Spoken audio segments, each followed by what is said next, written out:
നമസ്തേ. പാലാഴി തീരത്ത് ചെന്ന് ദേവന്മാർ നാരായണനെ സ്തുതി ചെയ്തു.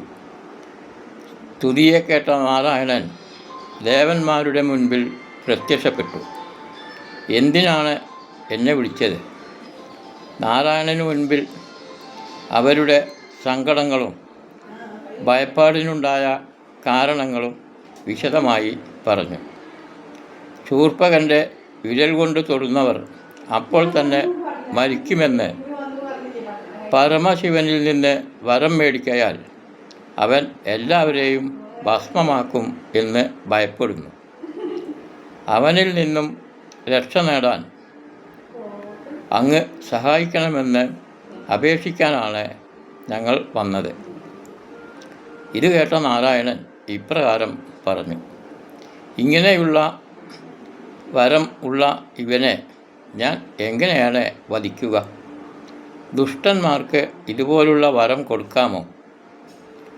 ഏതായാലും ശൂർപ്പകൻ്റെ പരബലം അവസാനിപ്പിച്ചു തരാം.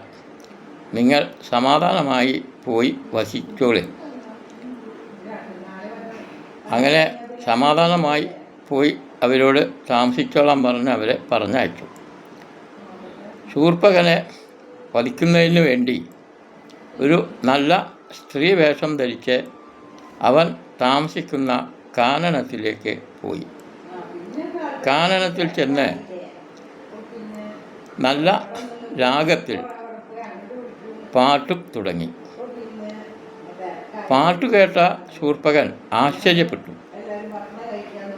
ഈ കൊടുമനത്തിൽ സ്ത്രീയുടെ ശബ്ദം കേൾക്കുന്നു. ആരെന്നറിയാൻ വേഗത്തിൽ ശൂർപ്പകൻ അങ്ങോട്ട് തിരിച്ചു. സുന്ദരിയായ ഒരു സ്ത്രീ പാട്ടും പാടി ഊഞ്ഞാലിലിരുന്ന് ആടുന്നു. സ്ത്രീയുടെ സൗന്ദര്യം കണ്ട മാത്രയിൽ തന്നെ അവന് അവളോട് വളരെ താല്പര്യം തോന്നി. വിവരങ്ങൾ ചോദിച്ചറിഞ്ഞ ശേഷം ശൂർപ്പകൻ അവളെ വിവാഹം കഴിക്കാൻ തീരുമാനിച്ചു. നിബന്ധനകൾക്ക് വിധേയമായി അവൾ അവനെ വിവാഹം കഴിക്കാൻ തീരുമാനിച്ചു. വിവാഹത്തിന് ശേഷം എന്നെ വേർപിരിയില്ല എന്ന് ശിരസിൽ തൊട്ട് സത്യം ചെയ്യണമെന്ന് അവനോട് അഭ്യർത്ഥിച്ചു.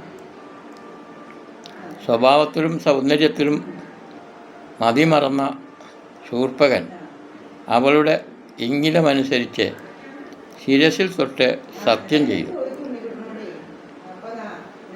ശിരസിൽ തൊട്ടാൽ മരണപ്പെടുമെന്ന വരം അവൻ മറന്നുപോയി.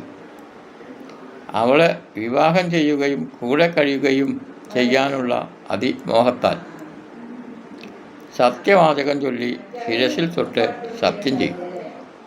ശിരസിൽ തൊട്ട സമയത്ത് അതിഭീകര ശബ്ദത്തോടെ ശൂർപ്പകൻ മറിഞ്ഞു വീണു. ശൂർപ്പകൻ്റെ മരണം ഉറപ്പാക്കി സ്ത്രീവേഷം ഉപേക്ഷിച്ച നാരായണൻ കൈലാസത്തേക്ക് യാത്രയായി.